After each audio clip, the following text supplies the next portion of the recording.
Nice to see you again. Okay, could you give us your full name, please?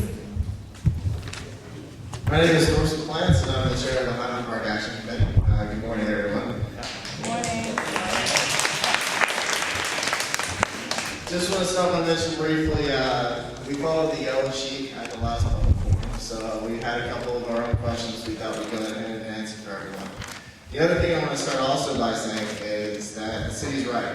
I don't want a jail in my neighborhood. If that makes me NIMBY, I don't want it in my neighborhood. But at the same time, I don't want it in my neighbor's neighborhood either.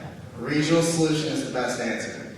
That's the best answer. That's all I can say about that. I don't want it in my neighbor's backyard. I don't want it in my backyard. I don't want it in Seattle. Seattle has enough regional stuff. It's time for some of the other regional cities to start carrying something that way too. That being said, we're going to go ahead and we're going to move into our first question, which was, what would be the advantages to the city citing a high-rise jail downtown versus a low-rise jail away from downtown? I want to point to you, up here, we have on the board some examples of how beautiful a high-rise facility can look. If you look, and it's over on the wall as well, you can see they don't look like jails. They don't have to look like jails. They can be a beautiful piece of the city skyscape. They do not have to look like jails. And there's no reason that a high-rise has to be discounted just because the Kent model is a low-rise 7-acre site.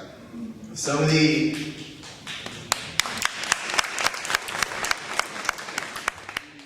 advantages we feel to placing the facility downtown are, first, obviously being the fact that the court infrastructure is already downtown. All the courts are down there, police headquarters is down there. All the facilities that the people being released from jail are going to need are all going to be downtown.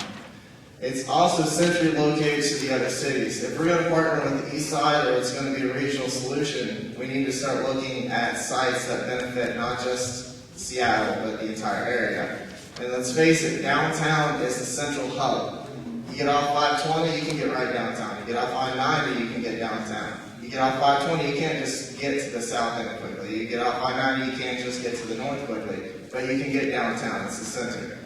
Also, it's located where the majority of the major crimes. We have printouts here, which I'm willing to show to anyone that demonstrate where the major percentages per capita of both property crime and major crimes takes place. They're downtown. They're not in the south end, which is the stigma that we have. It's downtown. So I think that we should be putting a jail where it needs to be, where the crime's at. It saves time for the police getting back up, which the next point, it saves time for the responding officers. We're not taking them out of their area to transport prisoners.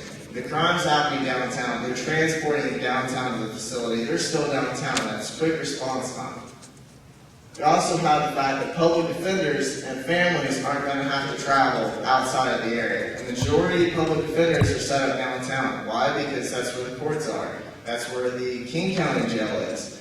If you put it in the south end or you put it in the north end, you're going to have increased traffic, not just transporting criminals, but you're going to have families visiting the people being held. You're going to have the public defenders that are going to have to come see them. That's going to be more cars on the road. It's going to be more pollution in the air. Transportation also easier downtown. The metro system is designed to get you downtown. If you want, even just getting from southwest Seattle to southeast Seattle, half the time you have to go downtown first to go to the southeast Seattle. It's designed, downtown is the central hub of transportation in the city. That's how it's designed. I say instead of reworking everything and spending all the costs to rework everything, why don't we go with the way the city is already structured, with the central hub being downtown.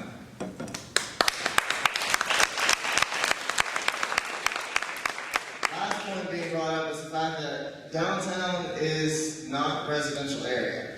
Downtown's economy is not going to be affected by the jail because it's where the jobs are. People have to go downtown. It's how the city works. You put a jail down there, you're not going to have somebody not going downtown all of a sudden. You put a jail in Highland Park, you're going to have people move away. You're going to have new condos, new residential homes not being filled because there's going to be people not wanting to live near a jail. That's just the reality of the situation. Downtown, you're not going to have that issue. It's a stable area. It's downtown for a reason. It was the start of the city. It's at its time to grow. It's where it's at. Putting a jail there is not going to affect the economy down there at all. In fact, you can see that by the fact that there's a jail downtown already. There's not going to be any change adding a misdemeanor jail next to the felony jail downtown.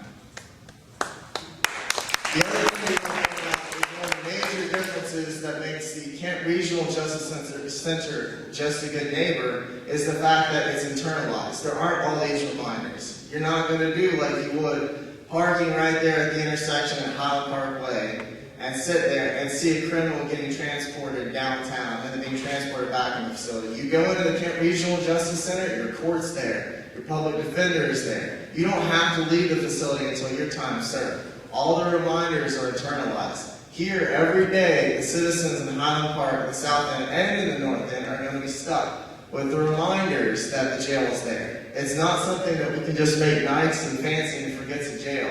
It's going to be constantly, every time you're at the intersection when it gets dark in the evening, constant reminders because you're going to see the transportation taking place. It's just going to stand out. There's no other way to really put that. It's going to stand out. It's going to constantly remind you that it's there. The other thing is, what about a mid-rise option? A majority of the 35 sites are discounted solely by the fact that they're not 7-acre sites. You put on a couple more stories on a low-rise site, you don't really need an elevator. You've got the staircase, you've got stairwells. You can even come up with something creative as a round ramp going down if the staircase is considered too dangerous. And you can reopen a bunch of those sites away from residential areas that were discounted solely because they just weren't 7 acres. The other thing that we want to touch on, I have a copy in front of me of Seattle's Race and Social Justice Initiative. I want to read the end of a sentence in it, that the Seattle residents should expect to see improved customer service, greater inclusion programs, and the most important part, increased sensitivity to the interests of ethnic communities. Once again, we pointed this out in the first meeting, I'm going to point it out again. We got translators available. How many minorities are sitting at those tables? What has the city done to outreach those minorities? They're not here. And I don't think that it's not because they don't care about the community, because I've spoken to them myself, and they do care. I know one shop owner who has proudly says to anyone that walks in the store that every Obama-Hillary debate he listened to, because he does care. He's not in here. The reason he's not in here is because what has the city done to outreach to these people? What have they done to outreach to anyone? That being said,